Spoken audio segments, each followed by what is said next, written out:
বহু এমন ভাইও আছে বাড়ির পাশে তার মাদ্রাসা, ঘরের পাশে মাদ্রাসা, সে নিজের স্বার্থের কারণে মাদ্রাসাকে উপেক্ষা করে চলে। আছে না নাই? তো এই ধরনের ব্যক্তি মক্কাকে উপেক্ষা করে চলছে, মদিনাকে উপেক্ষা করে চলছে। কোন গুনাহ হয়ে গেছে, নাফরমানি, বাবা আস্তাগফিরুল্লাহ আস্তাগফিরুল্লাহ, একবার মনের গভীরতা থেকে আল্লাহ পাকের দরবারে ক্ষমা চাওয়া, আস্তাগফিরুল্লাহ আস্তাগফিরুল্লাহ। এখানে যারা বলে যে আকাবের পূজা করতেছে, এখন তো বহু সময় এগুলো দেখা যায়, আকাবের পূজা করেন। আহারে ভাই, পূজা কি জিনিস? কার পূজা আনি কোথা লাগাই দিলা? পূজা কি আর অনুসরণ কি? ইত্তেবা কি ইক্তেদা কি? এটারে পূজা কি হিসাবে তুমি নাম রাখলা? কিভাবে তুমি এটাকে পূজা বললা? আল্লাহর দরবারে জবাব দেওয়া লাগবে না লাগবে না?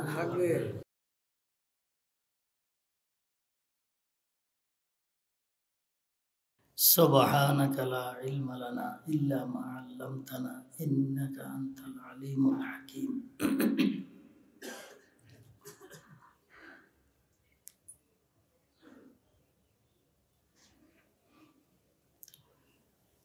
তরবিয়তের বিষয়টি নিয়ে আলোচনা করতেছিলাম।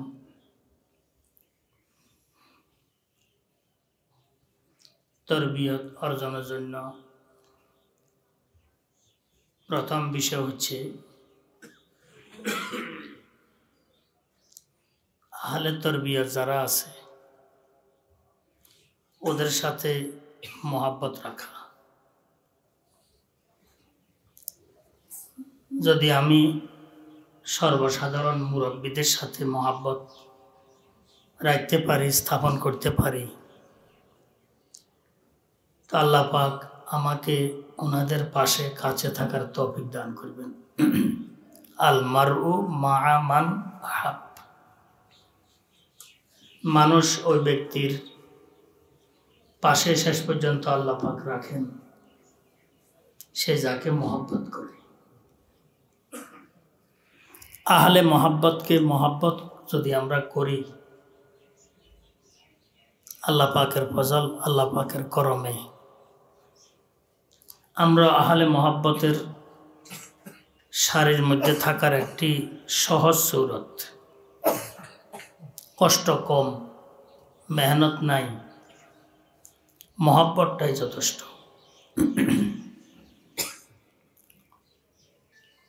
সাধারণত আমি বলে থাকি যে আসলে কিছু মহব্বত একদম খালিস মানসিকতায় করা দরকার। এক নম্বরের মহব্বত, সেটা নিজেকে সামনে রেখে নিজে বলা দরকার যে আমি আমার আল্লাহকে দুনিয়াবি কোনো স্বার্থ ছাড়া আমি মহব্বত করি। আমি আমার আল্লাহকে কোনো রকমের দুনিয়াবি শর্তও নাই, স্বার্থও নাই, যে কোনো অবস্থায়, আনন্দের অবস্থা হোক, পেরেশানির অবস্থা হোক, দুঃখের অবস্থা হোক, সুখের অবস্থায় হোক, সুস্থতায় থাকি, অসুস্থতায় থাকি,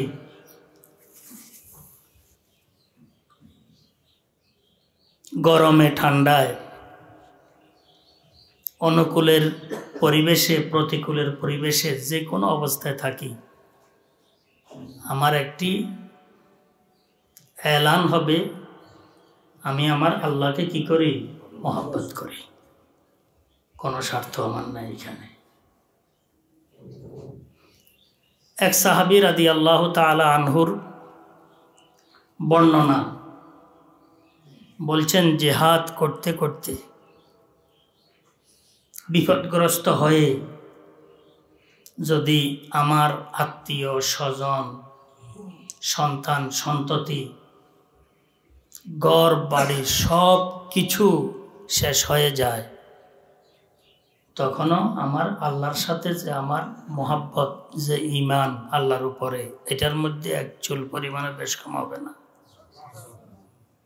উলাইকা আল্লাযীনা ইমতাহানাল্লাহু কুলুবাহুম লিত্তাকওয়া, এরা ছিলেন সাহাবায়ে কেরাম রিদওয়ানুল্লাহি আলাইহিম আজমাইন। তো আমরা নিজেদের মধ্যে এই ভাব আনয়ন করা দরকার, যে কোনো সময়, যে কোনো পরিবেশে, যে কোনো পরিস্থিতির মধ্যে, সুবিধায় অসুবিধায়, সর্ব অবস্থায় আমি এ কথার উপরে মজবুত থাকার চেষ্টা করব, আল্লাহ তুমি আমাদেরকে মজবুত রাখো, অটল রাখো, এই কথার উপরে স্থির ঠিক রাখো। সেটা হচ্ছে আমি আমার আল্লাহকে নিঃশর্ত নিঃস্বার্থভাবে মহব্বত করি। দুনিয়ার মধ্যে যাই হবে হবে, যাই ঘটবে ঘটবে, যাই হইতে থাকবে হইতে থাক, কিন্তু আমি আমার আল্লাহকে নিঃশর্ত নিঃস্বার্থভাবে কি মহব্বত করি। আহলুল্লাহ আল্লাহওয়ালারা দুনিয়ার স্বার্থ তো স্বার্থই নিঃশর্ত নিঃস্বার্থভাবে, আখিরাতের স্বার্থ ওনাদের মাথার মধ্যে থাকে না। মোহাব্বত কোনো স্বার্থ কেন্দ্রিক হয় না। মোহাব্বত এমন এক তাড়নায় হয়, সেখানে কোনো স্বার্থ থাকে না, কিছুই থাকে না। যদি সঠিক মোহাব্বত যদি আমাদেরকে আল্লাহ পাক দান করেন, ইয়া আল্লাহ বহু দূরে বহু পরে তোমার সন্ধান আমরা পেয়ে তোমার উপরে আমরা ঈমান এনেছি, খাঁটি ঈমান, তুমি আমাদেরকে তোমার মোহাব্বত দান করো। এক কতরা মোহাব্বত যদি এসে যান অন্তরে, আর কোনো কিচ্ছুর অভাব তার মধ্যে থাকে না। মোহাব্বত এই চিঙ্গারি স্ফুলিঙ্গে যখন দিলের মধ্যে থাকে, এটা এত বেশি লালিত হয়, দুনিয়া এবং দুনিয়ার মধ্যে যাহা কিছু আছে সব কিছু তার সামনে কিছুই না। একটি বোটের সমতুল্য নয়, নদীর মধ্যে যে বোট উঠে, বোটের সমতুল্য নয়। আহলুল্লাহ আল্লাহওয়ালারা যিনারা আছেন, ওনারা আখিরাতেরও কোনো স্বার্থ সামনে রাখেন না। বস আমি আমার আল্লাহকে নিঃশর্ত নিঃস্বার্থভাবে মহব্বত করি, দুনিয়ার শর্ত নাই, দুনিয়ার স্বার্থ নাই, আখিরাতের শর্ত নাই, আখিরাতের স্বার্থ নাই, আমি আমার আল্লাহকে মহব্বত করি। সাইয়্যিদুত তয়ফা হাজী আমদাদুল্লাহ মুহাজির মাক্কি রহমতুল্লাহ আলাইহি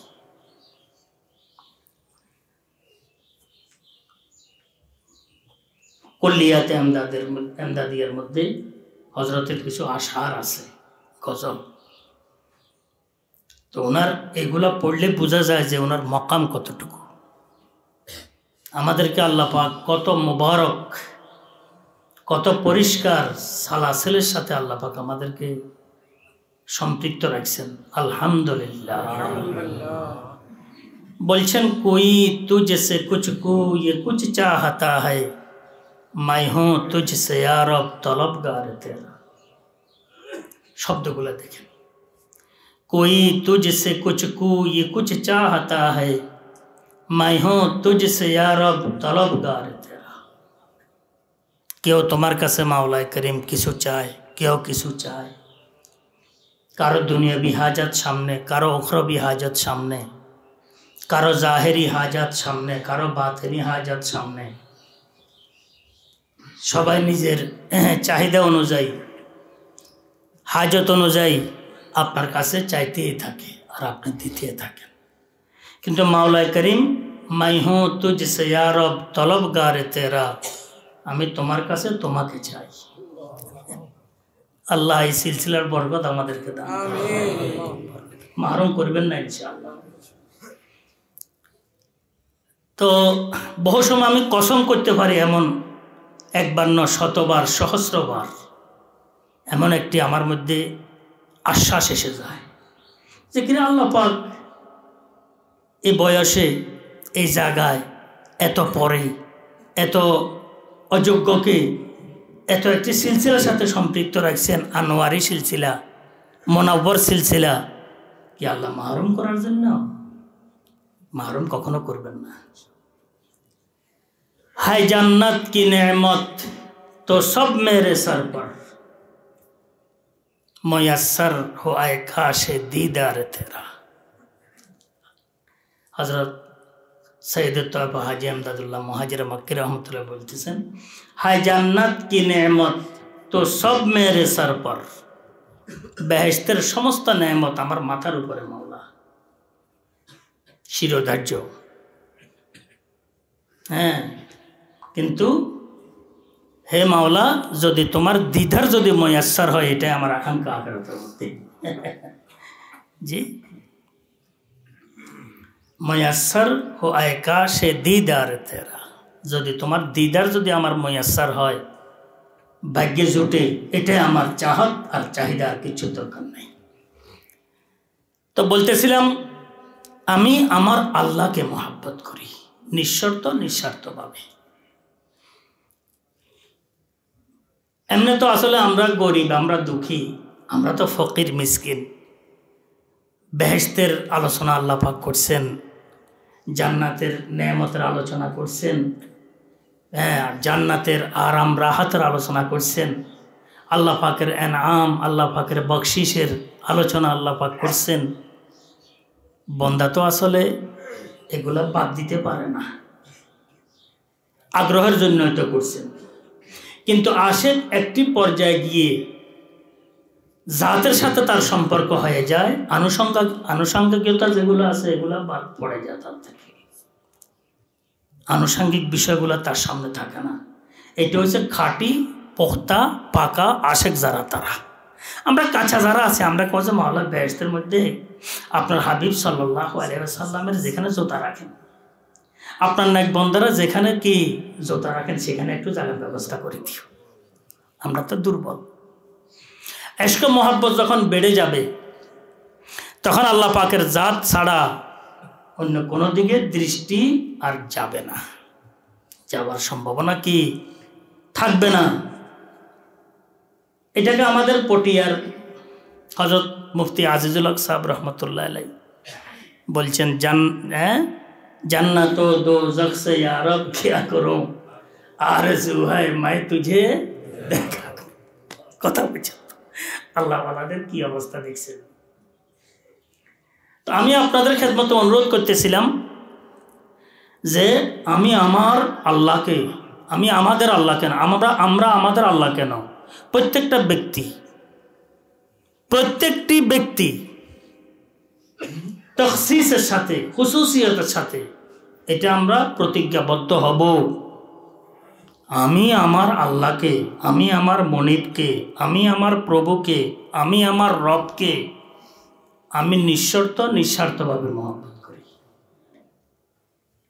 যাই কিছু ঘটতে থাকুক ঘটুক, যাই কিছু হইতে থাকুক হোক, কিন্তু মহব্বতের মধ্যে যেন ঘাটতি না আসে, বরং আরো মহব্বত যেন আরো বাড়তে থাকে। মহব্বত যেন কি दबाने से तबीयत और भी दूनी उभरती है, दबाने से तबीयत और भी दूनी उभरती है। খাজা আজিজুল হাসান মাজজুব রহমতুল্লাহ আলাইহি বলছেন, এটাকে চাপ দিলে, একটু চাপ পড়লে, ধাক্কা পড়লে আরো জোর বেড়ে যায়, আগুন আরো কি এনে উঠতে থাকে, বাড়তে থাকে। আজি ধাক্কা যেন আরো জোর কি বেড়ে যায়। दबाने से तबीयत और भी दूनी उभरती है। তো বলতেছিলাম, যে কোনো অবস্থা আমাদের সামনে আসবে, হ্যাঁ, এতটুকু কথা অবশ্যই, সেটা আমাদের মুরব্বীরা আমাদেরকে বলছেন, মাওলা কোনো ইমতিহান দেওয়ার মতো আপনি আমাদের থেকে কোনো ইমতিহান নেবেন, এই যোগ্যতা আমাদের নেই। আমরা এক ওয়াক্ত খানা যদি আমাদের কম পড়ে, কোথায় যাবে আমাদের ঈমান, কোথায় যাবে আমাদের সদাকত, কোথায় যাবে আমাদের তাকওয়া? কিছুই থাকবে না। এক বেলা খানা যদি কি কম পড়ে, কিছুই থাকে না, আমাদের কিছুই থাকে না, থাকার কিছু নেই। মাওলা আমাদেরকে আপনি পরীক্ষা করিয়েন না। পরীক্ষা করার মতো যোগ্যতা সবক ইয়াদ আমাদের কি নাই। আমাদেরকে আপনি খাওয়াইতে থাকেন, পাইতে থাকেন, সুখে রাখেন, শান্তিতে রাখেন, আর আপনার মহব্বত আমাদের দিলের মধ্যে ডালতে থাকেন। এটাই আমরা দোয়া করা দরকার। আল্লামা রুমি রহমতুল্লাহ আলাইহি এই মর্মের সুন্দর দোয়া শিখিয়েছেন। আল্লামা রুমি রহমতুল্লাহ বলতেছেন,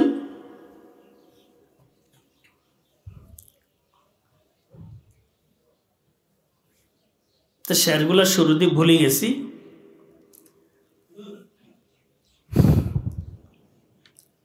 বহুত আগের শের তো বলি, দুই একটা যেগুলো স্মরণ আছে এটা পড়ি।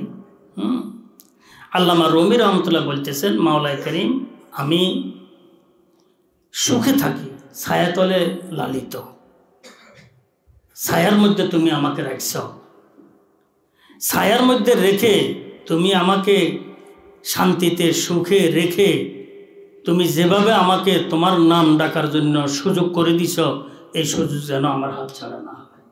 কিন্তু একটু ব্যতিক্রম হলে আমরা কি শেষ হয়ে যাই। জি,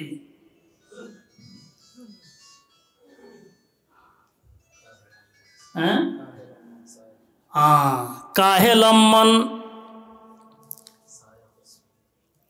কাহে লম্মন সায়া পুষ্পম দর বজুদ, খুফতা আমদর সায়া এ এহসান জুদ।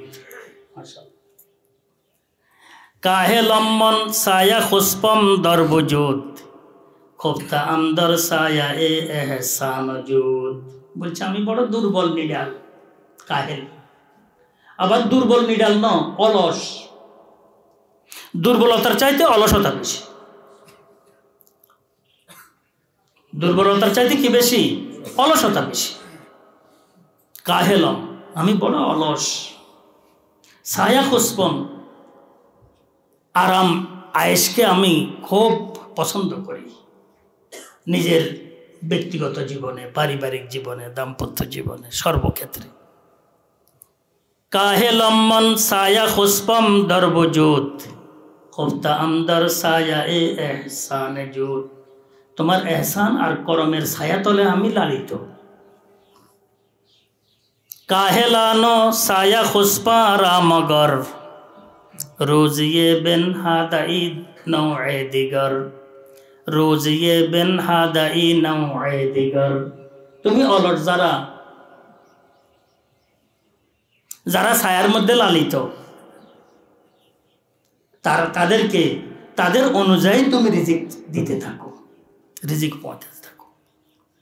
কোন জীব চলতে পারে না, কিন্তু রিজিক তার মুখের মধ্যে তুমি দিয়ে থাকো। সুবহানাল্লাহ, কত জীব এরকম, হে চলতে পারতেছে না, চলার হাত নাই পা নাই, কিন্তু রিজিক কি তার মুখে পৌঁছে যেতেছে।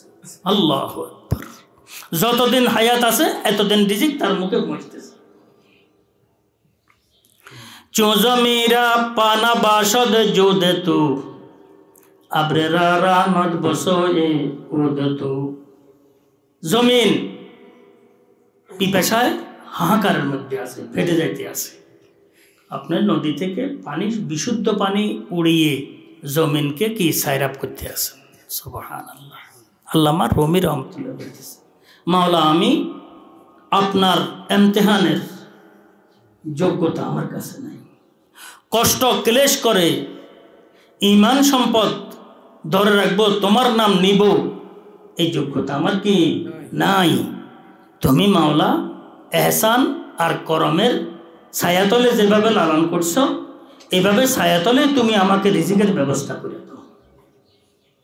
আমি পরীক্ষা দিতে পারবো না, পরীক্ষা নিও না। পরীক্ষা নিলে আমরা পাশ করা তো দূরের কথা, অস্তিত্ব থাকবে না আমাদের। তিফলেরা চু পানা বাসদ মাদরস, আয়দ আয়দস রিজত ওজিফা বরসরস, আয়দ আয়দস রিজত ওজিফা বরসরস। সন্তান যখন কিছুই বলতে পারে না, অবোধ শিশু, মা আসে রিজিক তার মুখের উপরে কি দিতে থাকে। সুবহানাল্লাহ।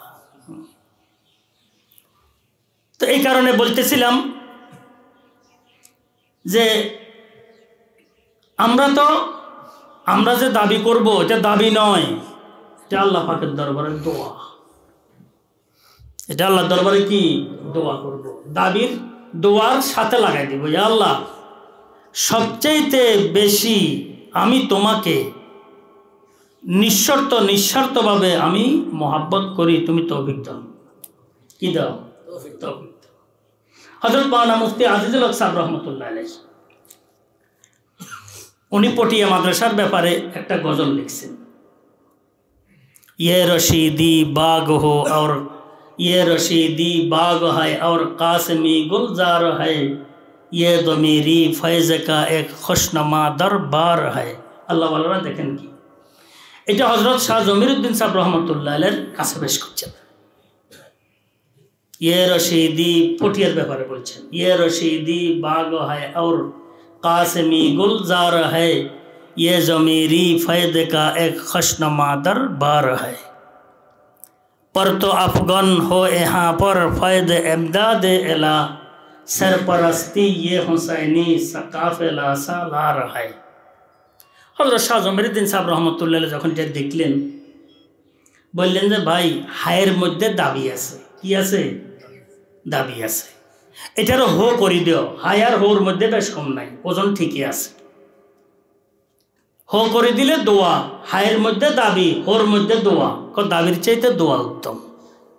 দাবির চাইতে কি? দোয়া উত্তম। কথা বুঝছেন তো? দাবি করার মধ্যে কিচ্ছু নাই। এটা দাবিও করবো না যে আমি আমার আল্লাহকে বেশি মহব্বত করি, দাবিও করবো না। হ্যাঁ, দাবি করব কখন? যখন অন্তরায় হটে যায়, পর্দা হটে যায় যে আল্লাহর তৌফিকে। কিসে? আল্লাহর তৌফিকে। তাহলে ঠিক আছে। অন্তরায় যখন হটবে না, পর্দা যখন থাকবে, তখন আমি দাবি করলে এটা নিজের দিকে নিসবত হয়ে যায়। যখন পর্দা থাকবে না, তখন যত কিছু করি এটা আল্লাহর দিকে নিসবত হয়ে যাবে। তখন এটা দাবি হবে না, সেটা আল্লাহ পাকের দয়ার বহিঃপ্রকাশ। কি হবে? দয়ার বহিঃপ্রকাশ। তো এই কারণে বলতেছিলাম যে আমরা নিজেরা সর্ব অবস্থায় এটা চিন্তা করব যে আমি আমার আল্লাহকে নিঃস্বার্থভাবে মহব্বত করি। আর একটু বলবো যে আল্লাহ তুমি তৌফিক দান করো।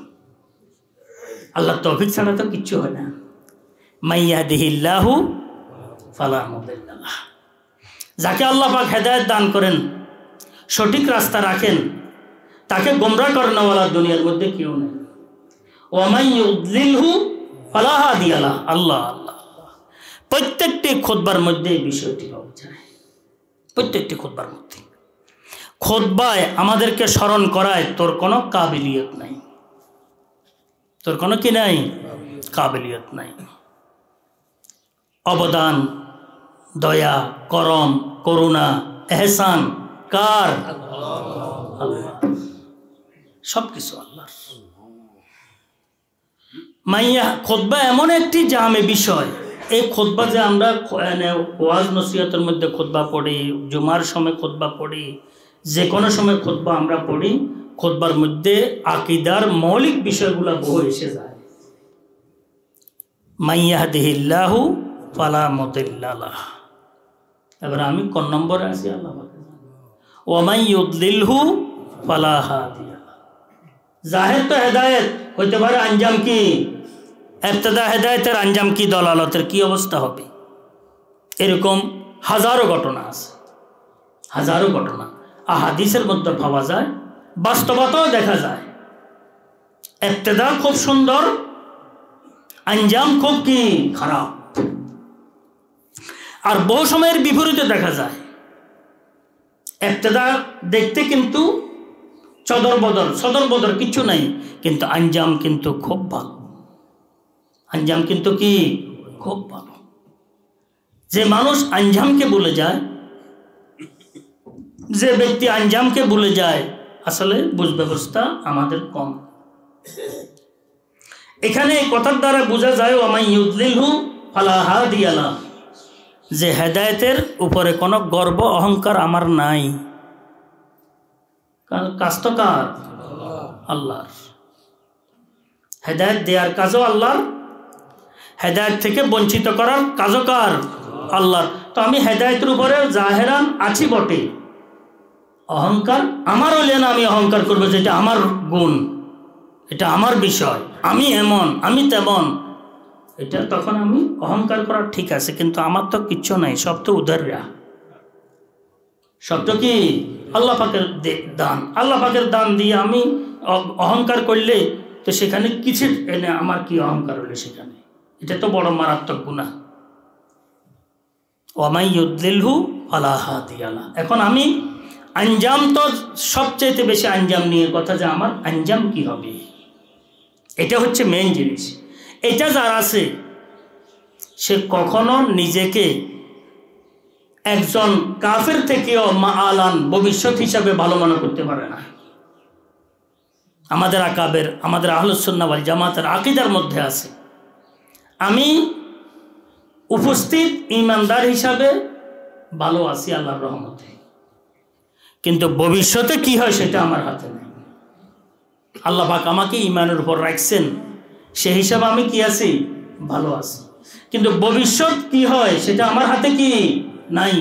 এই কারণে একটা কাফের থেকেও নিজেকে ভালো ভাবার কি নাই, ভবিষ্যৎ কেন্দ্রিক কোনো সুরত নাই। হইতে পারে কাফের সে মুসলমান হইয়া গেছে, আর আমার আঞ্জাম তার উপরে কি ঘৃণা করার কারণে কি দুর্গতির মুখী হইয়া গেছি আমি। বড় মুশকিল। এটা আহলুস সুন্নাহ ওয়াল জামাতের আকীদাগুলোর মধ্যে একটা আকীদা, যে উপস্থিত আমি আল্লাহ পাকের মেহেরবানিতে আমি ভালো, কিন্তু ভবিষ্যৎ হিসাবে কি অবস্থা হয় এই হিসাবে আমি ভালো না কারো থেকে ভালো। এটা আমাদের আকীদার কিতাবগুলোর মধ্যে আছে। তো আমি আপনাদের সামনে আলোচনা করতেছিলাম আল্লাহ পাককে মহব্বত করা এবং মহব্বত করার চেষ্টা করা, আল্লাহ পাকের মহব্বত অন্তরে বসানোর চেষ্টা করা প্রত্যেকটি বান্দার দায়িত্ব। গালিবান হযরত আনাস রাদিয়াল্লাহু তাআলা আনহু থেকে একটি রওয়ায়াত বর্ণিত আছে। একদা হুজুর আকরাম সাল্লাল্লাহু আলাইহি ওয়াসাল্লাম সাহাবায়ে কেরাম যারা উপস্থিত ছিলেন তাদেরকে লক্ষ্য করে বললেন, হাল তাদরুনা মান আজওয়াদু জুদা, তোমরা জানো সবচাইতে দানশীল দানবীর কে? তোমরা জানো? হযরত সাহাবায়ে কেরাম রিদওয়ানুল্লাহ আলাইহিম আজমাইন, ওনাদের স্বভাব ছিল ওনারা বহু কিছু জানলেও ওনারা বলতেন না, আনুমানিক কোনো কথা বলতেন না, বহু সময় ভয় করতেন, বিশেষ করে ধর্মীয় ব্যাপারে, না জানি ভুল হয়ে গেলে কি অবস্থা হয়। এই কারণে হযরতে খুলাফায়ে রাশিদিন রাদিয়াল্লাহু তাআলা আনহুমদের থেকে হাদিসের বর্ণনা বহু কম পাওয়া যায়। এটার কারণ দর্শাইতে গিয়ে উলামায়ে মুহাদ্দিসিন এই কারণটি বলছেন যে আসলে ওনারা ভয় করতেন কোনো শব্দের মধ্যে কোনো ব্যতিক্রম হয় কিনা। এই কারণে একেবারে হাদিসগুলা যেভাবে শুনছে সেটা যদি ইয়াদ থাকে সেটা শুনাইতেন, আর না হয় কি হাদিস বর্ণনা করতেন না। হযরতে খুলাফায়ে রাশিদিন রাদিয়াল্লাহু তাআলা আনহুমদের মধ্যে এমন এক অবস্থা ছিল, কিছু সাহাবী রাদিয়াল্লাহু তাআলা আনহুম যা শুনছেন বলছেন বিলুপ্ত হওয়ার আশঙ্কা আছে, আমরা শুনাই দিই, আমরা কি করে দিই? শুনাই দিই। যেখানে সন্দেহ হয়েছে কি এটা বলছেন না এই শব্দ বলছেন না এই শব্দ বলছেন, সেখানে সংশয়টা সন্দেহটা পর্যন্ত কি প্রকাশ করে দিয়েছেন। এই হাদিসের মধ্যে আছে কথা পর্যন্ত, এই হাদিসের মধ্যে আছে ইয়াতি ইয়াউমাল কিয়ামাতি আমিরান ওয়াহদাহু আও ক্বালা উম্মাতান ওয়াহদাহু আও ক্বালা আমিরান ওয়াহদাহু আও ক্বালা উম্মাতান ওয়াহিদা। এই হাদিসের সাথে দেওয়া আছে কি হুজুর আকরাম সাল্লাল্লাহু আলাইহি ওয়াসাল্লাম এখানে কি আমিরান ওয়াহদাহু বলছেন না উম্মাতান ওয়াহিদা বলছেন? আমার সন্দেহটা পর্যন্ত আর কোনো সেখানে কি নাই, আর কোনো সেখানে নিজের সিদ্ধান্ত নাই যে এটা হবে, এটা হইলে ভালো হবে, শব্দ এটা এখানে খাপ খায় এখানে খাপ খায় না। ওনারা তো আরবি জাননেওয়ালা, আরবি দান, কিন্তু সেখানে আনুমানিক কিয়াস করে নিজের ইলমকে সেখানে কি বিদ্ধ করে কোনো একটি সিদ্ধান্তে ওনারা পৌঁছান নাই। কারা? হযরতে সাহাবায়ে কেরাম রিদওয়ানুল্লাহি আলাইহিম আজমাইন। যেখানে যেটা সন্দেহ হয়েছে আমরা হইলে তো বানাই বনে বলে দিতাম। আমরা হইলে বলতাম যে হজরতে এমনি বলছেন, এমনি হইলে আসল হয়, কারণ আমি এইভাবে বলে দিতাম।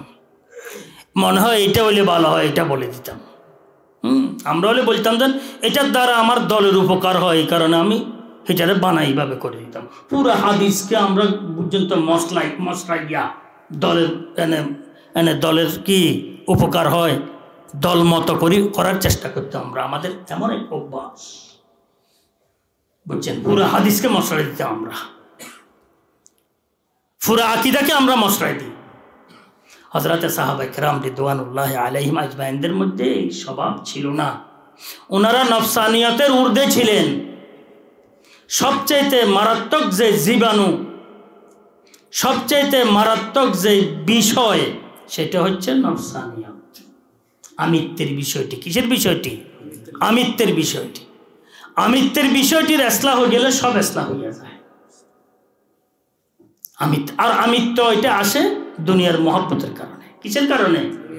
দুনিয়ার মহব্বতের কারণে। মালের মহব্বত, পদের মহব্বত, কাম বাবের মহব্বত। এই মহব্বত যেখানে এসে গেছে দুনিয়ার, সেখানে আমিত্বের বিষয়টি এসে যায়।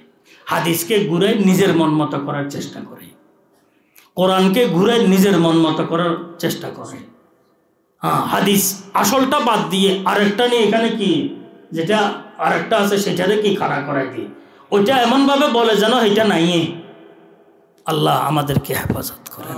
হাকিমুল উম্মাহ শাহ আশরাফ আলী থানভী রহমতুল্লাহ লিখছেন যে আল্লাহ পাক যে আমাদেরকে হুজুরে আকরাম সাল্লাল্লাহু আলাইহি ওয়াসাল্লামের জমানার জন্য নির্বাচন করেন নাই, আমাদের জন্য বড় রহম, বড় দয়া, আল্লাহ পাকের বড় ফজল হয়েছে। আমরা কোত্থেকে কোথায় নিয়ে যাইতাম। হুজুরে আকরাম সাল্লাল্লাহু আলাইহি ওয়াসাল্লামকে মাঠে রেখে, ময়দানে রেখে, যুদ্ধের ময়দানে রেখে আমরা ভাগি চলে যেতাম। হুজুরে আকরাম সাল্লাল্লাহু আলাইহি ওয়াসাল্লামের বাণী সমূহকে মন মতো মশলাইয়া আমরা কি ব্যবহার করার চেষ্টা করতাম। আল্লাহ পাক যে আমাদেরকে ওই জমানার মধ্যে নির্বাচন করেন না, এটা আল্লাহ পাকের বড় কি ফজল। আমাদের কাছে কতটুকু যোগ্যতা আছে সেটা আল্লাহ পাক জানেন। আল্লাহ পাকে বড় মেহেরবানি করছেন। তো হুজুরে আকরাম সাল্লাল্লাহু আলাইহি ওয়াসাল্লাম সাহাবায়ে কেরামদেরকে জিজ্ঞেস করছেন, হাল তাদরুনা মান আজওয়াদু জুদা, তোমরা জানো সবচেয়ে দানশীল দানবীর কে? হযরত সাহাবায়ে কেরাম রাদিয়াল্লাহু তাআলা আনহুম পাইতেবর কি উত্তর দিতেন না। বহু সময় জানলেও উত্তর দিতেন না। বহু সময় হুজুরে আকরাম সাল্লাল্লাহু চুপ থাকতেন। হুজুরে আকরাম সাল্লাল্লাহু আলাইহি ওয়াসাল্লাম বলার পর তো বাড়ি গিয়ে বলতেন, বাবার সাথে বলতেন, আমার দিলেও তো এটা আসছিল, আমি ডরে না কি করি নাই, বলি নাই, আমি ডরে না বলি নাই। তো এই কারণে বলতেছিলাম হযরত সাহাবায়ে কেরাম ছিলেন বেনফস, ওনাদের মধ্যে কোনো নফসানিয়ত ছিল না। আরে আল্লাহ পাকের এলান কিরকম বদরি সাহাবার ব্যাপারে, এ মালু মা শিতুম কাদ গাফারাল্লাহু লাকুম।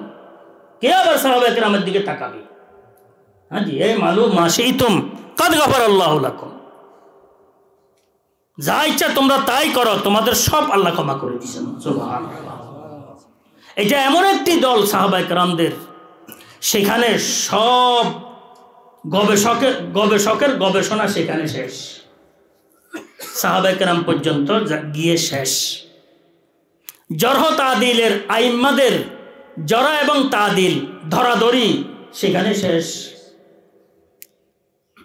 যুক্তি উক্তি যত রকমের একে অপরের সাথে আমরা করতে থাকি, দিতে থাকি, নিতে থাকি, বরণ বারণ সবগুলা সেই সীমানার মধ্যে গিয়ে কি শেষ। সাহাবায়ে কেরাম সব কিছুর ঊর্ধ্বে। ইখতারাহুমুল্লাহু লিসুহবাতি নবিয়্যিহি ওয়া লিইকামাতি দীনি। আল্লাহু আকবার। ইখতারাহুমুল্লাহু লিসুহবাতি নবিয়্যিহি ওয়া লিইকামাতি দীনি। আল্লাহ পাক ও জামাতকে নির্বাচন করছেন লিসুহবাতি নবিয়্যিহি, আল্লাহর নবীর সোহবতের জন্য, আর ওয়া লিইকামাতি দীনি, দিন প্রতিষ্ঠা করার জন্য। এটা আল্লাহ পাক করাইছেন। আমাদের আহলুস সুন্নাহ ওয়াল জামাতের আকীদা কি? আস-সাহাবাতু কুল্লুহুম উদুল। ওইখানে আর কথাবার্তা নেই। শেষ। এখন আকাবের আসলাফদের কতটুকু আজমত চিন্তা করে দেখেন। সব কিছু আমরা কোরআন পেয়েছি ব্যক্তিদের মাধ্যমে, সাহাবা একরামদের জমাতের মাধ্যমে, এরপরে পরবর্তী জমাত, এরপরে পরবর্তী জমাত, যাচাই বাছাই সবাই হয়েছে, কিন্তু সাহাবা একরাম যাচাইয়ের কি ঊর্ধ্বে, বাছাইয়ের ঊর্ধ্বে। সব হাদিসগুলা হুজুর আকরাম সাল্লাল্লাহু আলাইহি ওয়াসাল্লামের আমরা পেয়েছি এই জমাতের মাধ্যমে। যত যাচাই বাছাই করছেন আইম্মায়ে হাদিস, হাদিসের ইমামগণ, সাহাবায়ে কেরাম রিদওয়ানুল্লাহি আলাইহিম আজমাইন পর্যন্ত, এর উপরে আর কেউ যাইতে পারে নাই। আর সাহাবাতু কুল্লুহুম উদুল। এমনভাবে কি আমাদের মানা দরকার, এমনভাবে মানা দরকার। এখানে যারা বলে যে আকাবের পূজা করতেছে, এখন তো বহু সময় এগুলো দেখা যায়, আকাবের পূজা করেন। আহারে ভাই, পূজা কি জিনিস? কার পূজা আনি কোথা লাগাই দিলা? পূজা কি আর অনুসরণ কি?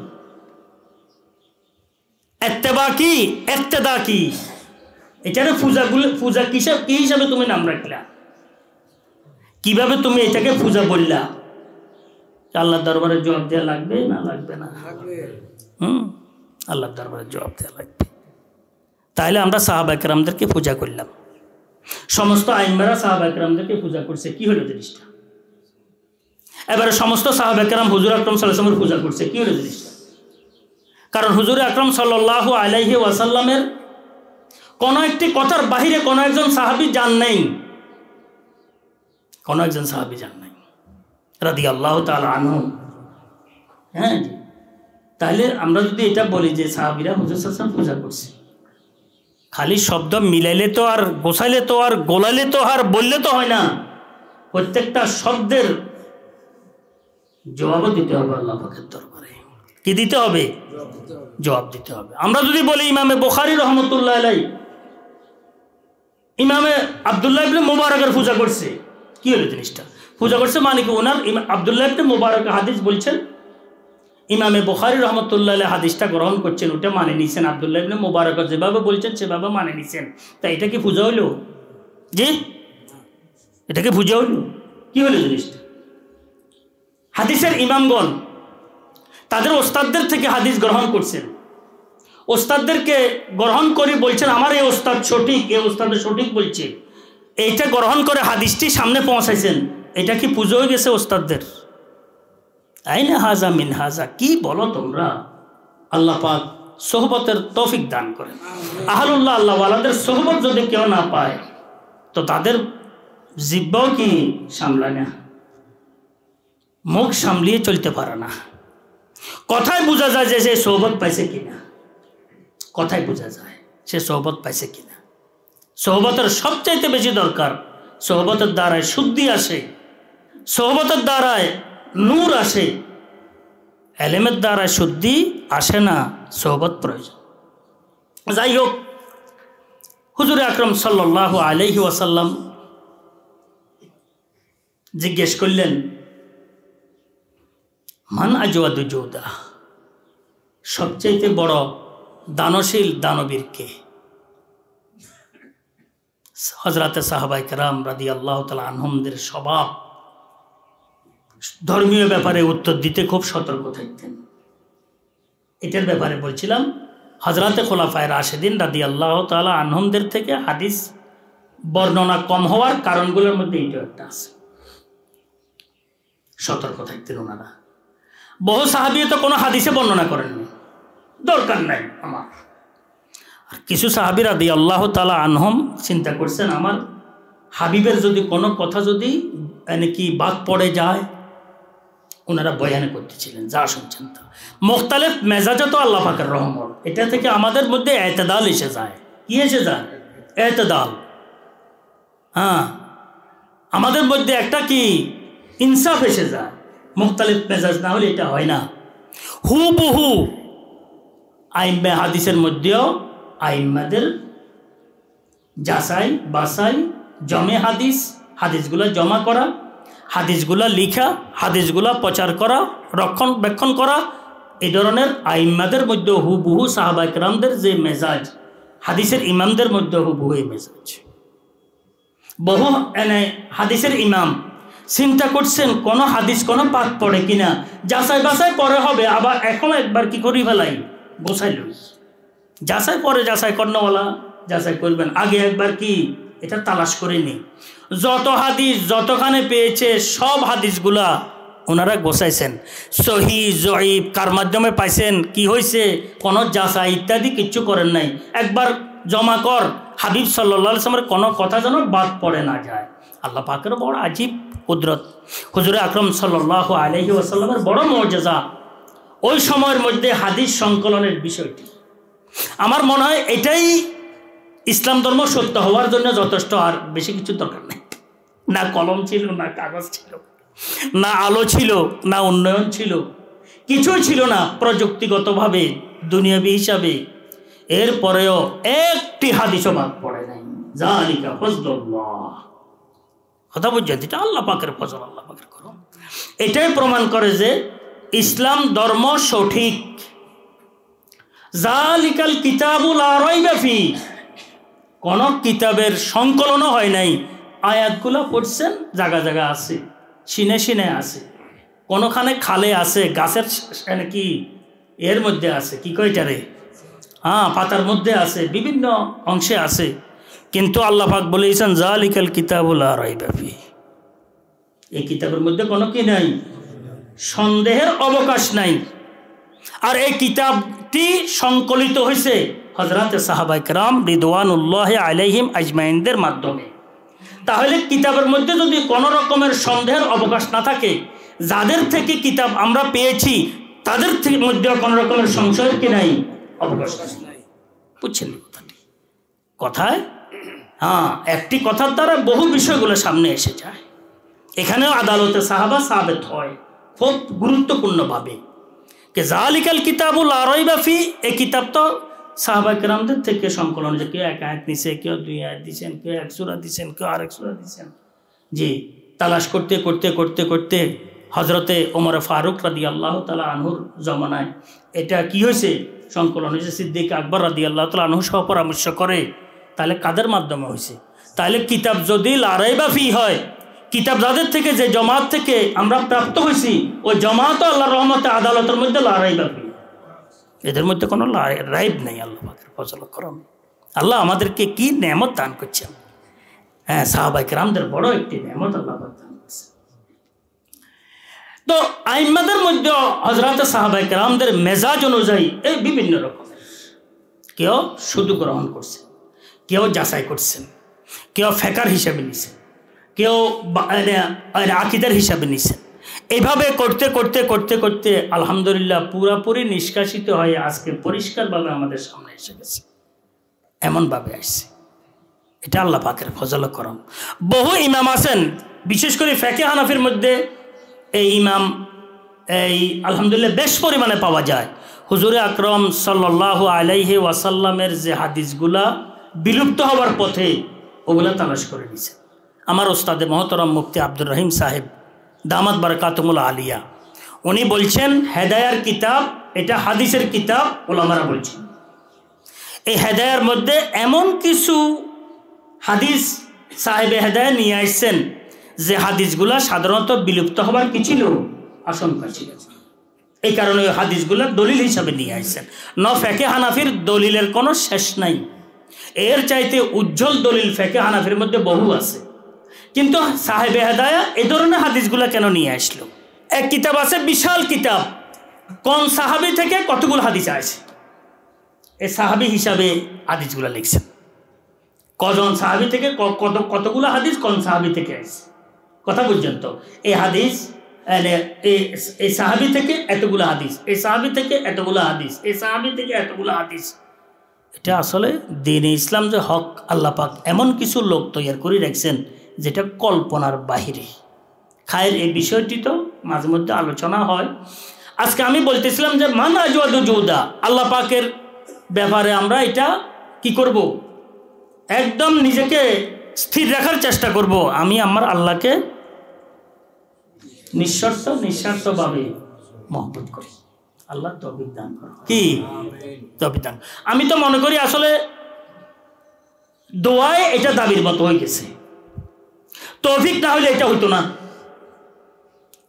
তৌফিক না হলে এটা কি হইতো না।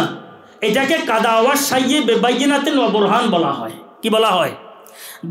দাবির মধ্যে এমন একটি বিষয় থাকা যেটা না হইলে দাবি হয় না, তো এটা হচ্ছে কি বুরহানের দাবিটাই দলিলে পরিণত হয়ে যায়। কাদাওয়াস সাইয়ে বেবাইনাতিন ওয়া বুরহান, যে আল্লাহ পাকে তো আমাকে কি মহাব্বত দান করছেন, তো আমি আল্লাহ পাকের মহাব্বতের দাবি করতেছি, এই দাবির মধ্যে আল্লাহ পাকের পক্ষ থেকে দলিল আছে। আমি আমার আল্লাহকে নিঃস্বার্থভাবে কি করি? মহব্বত করি। এটা আমার তো কিচ্ছু নয়, কার দান?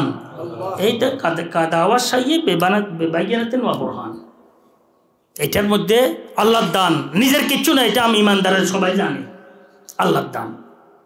তাহলে এটার মধ্যে দলিলও বিলুপ্ত আছে, সুপ্তভাবে দলিলও আছে। কাদাওয়াস সাইয়ে বেবাইনাতিন ওয়া বুরহান। আল্লাহ পাকের এহসানগুলা দেখেন, মাথার চুল হইতে পায়ের তালু পর্যন্ত ব্যক্তিগত জীবনে। আল্লাহ পাকের এহসানগুলা দেখেন দাম্পত্য জীবনের, আল্লাহ পাকের এহসানগুলা দেখেন আজি পারিবারিক জীবনে, আসমান থেকে জমিন পর্যন্ত, মাগরিব থেকে মাশরিক পর্যন্ত, দক্ষিণ থেকে উত্তর। আয় আল্লাহ, সব কিছু আল্লাহ পাক আমাদের জন্য করছেন। সব কিছু কোনো সময় দরখাস্ত তো করি নেই। মানাবুদে মোতাকাজা মানাবুদ, আমরাও ছিলাম না, দরখাস্ত ছিল না। লতফে তো না গুফতা এ মা মি শোনো, তোমার মেহরবানি আমাদেরকে দয়া করছে না। আমরা আসলে কোনো সময় হেদায়েতের জন্য, ইমানের জন্য কোনো সময় একটা দরখাস্ত আরজি পেশ করছি। খানদানিভাবে আল্লাহ পাক আমাদেরকে নেয়ামত দান করছেন, আলহামদুলিল্লাহ। এটাই তো সবচেয়ে বড় নেয়ামত, খানদানিভাবে এই নেয়ামত আল্লাহ পাক দান করছেন। মুফতি আজম মুফতি শফি সাহেব রহমতুল্লাহ আলাইহি এক জায়গার মধ্যে লিখছেন যে আমি আসলে ইমানের নেয়ামত কিভাবে প্রাপ্ত হইলাম। আমার মধ্যে তো কিছুই নেই, কিছুই নেই আমার মধ্যে। আমার চাইতে সুন্দর, সবল, টল ফিগার, শিক্ষিত, জ্ঞানী, বিদ্বান, বুদ্ধিওয়ালা, মেধাবী লক্ষ লক্ষ মানুষ আছে, কিন্তু যারা তো ইমানের সকালের কি সন্ধানও পায় নেই।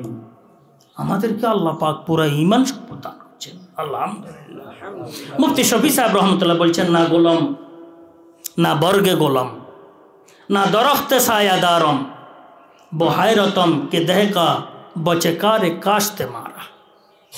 না গোলাম, না বর্গে গোলাম, আমি ফুলও নই, ফুলের পাতাও নই যে ফুলের উছলে চলি, ফুলও নই, ফুলের কি পাতাও নই, ছায়াদার দরখত নই। জানি না আল্লাহ ইমানি সম্পদ আমার মধ্যে কেন দান করছেন। আল্লাহ পাকের বড় মেহেরবানি, বড় দয়া। আল্লাহ পাকের কুদরতের বিষয়গুলোকে আসলে বুঝে নেওয়া বড় কঠিন, কিন্তু অহংকারের কিছু নাই। আল্লাহ পাকের এহসান, আল্লাহ পাকের দয়ায় নিজেকে একদম বিলিয়ে দেওয়া দরকার। আল্লাহ তুমি আমাদেরকে তৌফিক দান করো। এনে ইমানি সম্পদ মাথার মধ্যে আসলে মাত্র নিজেকে একদম গলিয়ে দেওয়া দরকার, বিলিয়ে দেওয়া দরকার, যে আসলে এত বড় সম্পদ কিভাবে আল্লাহ পাক আমাকে দান করছে। জি, এই ইমানি সম্পদওয়ালা যে কিতাব আছে, এই কিতাবও তো ইন্না আরাজনাল আমানাতা আলাস সামাওয়াতি ওয়াল আরদ ওয়াল জিবাল ফাআবাইনা আন ইয়াহমিলনা ওয়া আশফাকনা মিনহা ওয়া হামালাহাল ইনসান ইন্নাহু কানা জালুমান জাহুলা।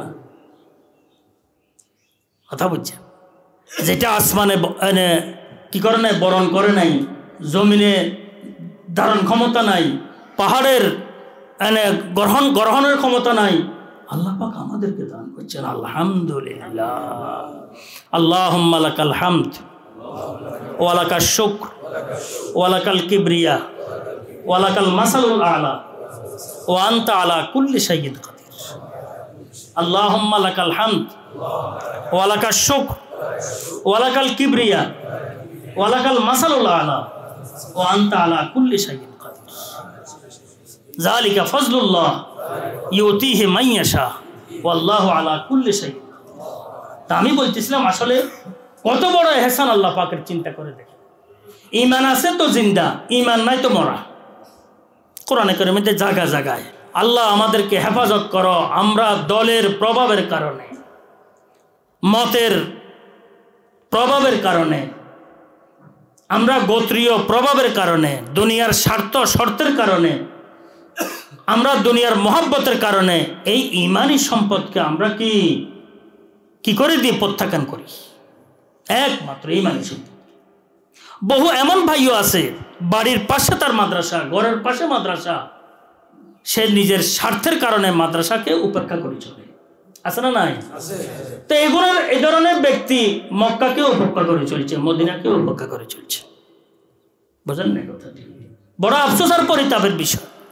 এই কারণে সব স্বার্থ শর্ত, ব্যক্তিগত, পারিবারিক, সামাজিক, দলীয়, রাষ্ট্রীয়, আন্তর্জাতিক পর্যায়ের যত শর্ত স্বার্থ আছে সবগুলোর ঊর্ধ্বে ইমানি স্বার্থকে রাখা দরকার।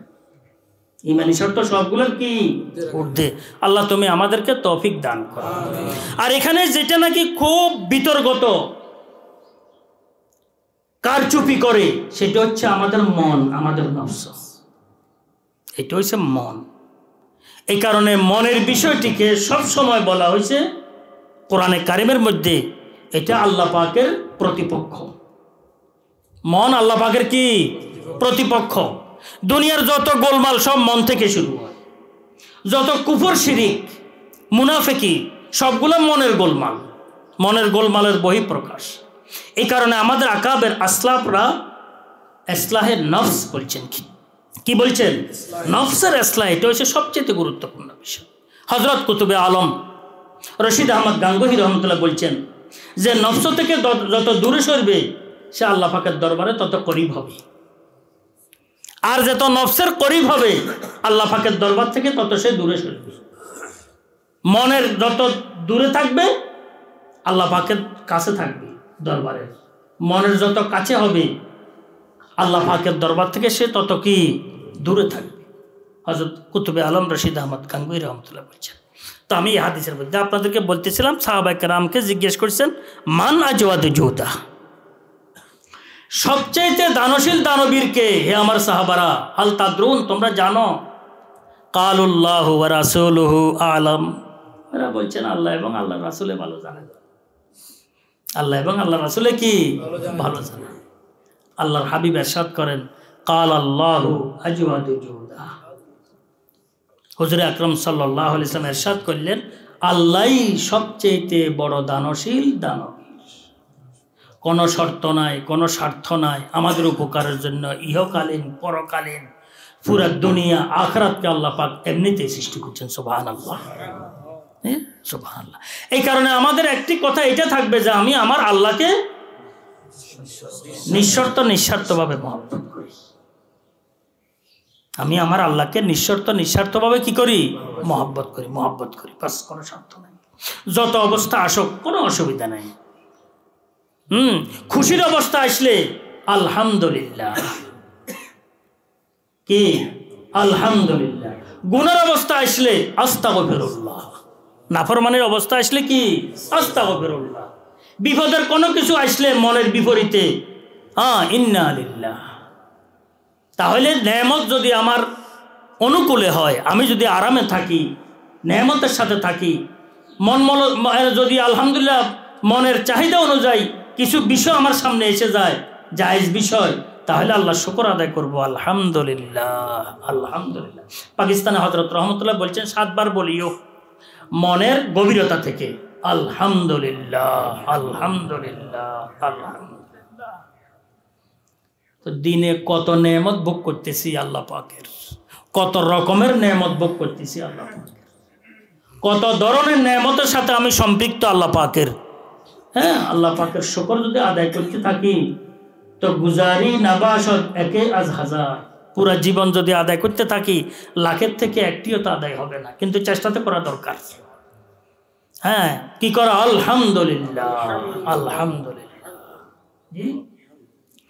কোন গুনাহ হয়ে গেছে, নাফরমানি, বাবা আস্তাগফিরুল্লাহ, আস্তাগফিরুল্লাহ, একবার মনের গভীরতা থেকে আল্লাহ পাকের দরবারে ক্ষমা চাওয়া, আস্তাগফিরুল্লাহ, আস্তাগফিরুল্লাহ।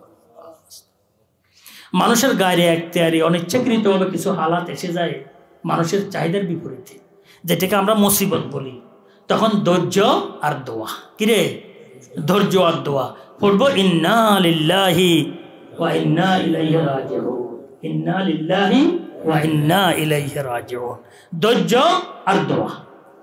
তাহলে আল্লাহ পাকের নেয়ামতের ভিতর দিয়ে আমি আল্লাহর দরবারে যাওয়ার রাস্তা হয়ে গেছে আলহামদুলিল্লাহ বলিয়া।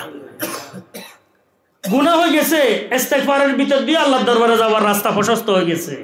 কথা বুঝছেন তো? আলহামদুলিল্লাহ। বিপদগ্রস্ত হয়েছি, ধৈর্যের মাধ্যমে, ইন্না লিল্লাহর মাধ্যমে আল্লাহর দরবারে যাওয়ার কি রাস্তা হয়ে গেছে। তো বন্দার রাস্তা তো আলহামদুলিল্লাহ উন্মুক্ত আল্লাহ পাকের দরবারে যাওয়ার। এই বিষয়টিকে যদি আমরা সামনে রাখি, আল্লাহ পাকের ফজল ও করমে মহাব্বত দিন দিন বাড়তে থাকবে। আর মহাব্বত বাড়া দরকার। আমি যদি আমার আল্লাহর কতটুকু এহসান আমার উপরে আছে যদি একটু মাথার মধ্যে রাখি, শুকরের মাধ্যমে আল্লাহর মহাব্বত পাওয়ার একটা রাস্তা আসে গেল। গুনাহ খাতা মানুষ হিসাবে হয়ে যায়, তওবা ইস্তেগফারের মাধ্যমে আল্লাহ পাকের মহাব্বত অর্জন করে একটা রাস্তা কি এসে গেল। বিপদ আপদ দুনিয়া তো কুয়াশার জাগানো, যত লড়খড়াই দুনিয়া কিনো কুয়াশার জাগানো। সেখানে ধৈর্য এবং দোয়া ইন্না লিল্লাহর মাধ্যমে আল্লাহর মহব্বত অর্জনের একটা রাস্তা আসে গেল। ও আখিরু দাওয়ানা আনিল হামদুলিল্লাহি রাব্বিল আলামিন।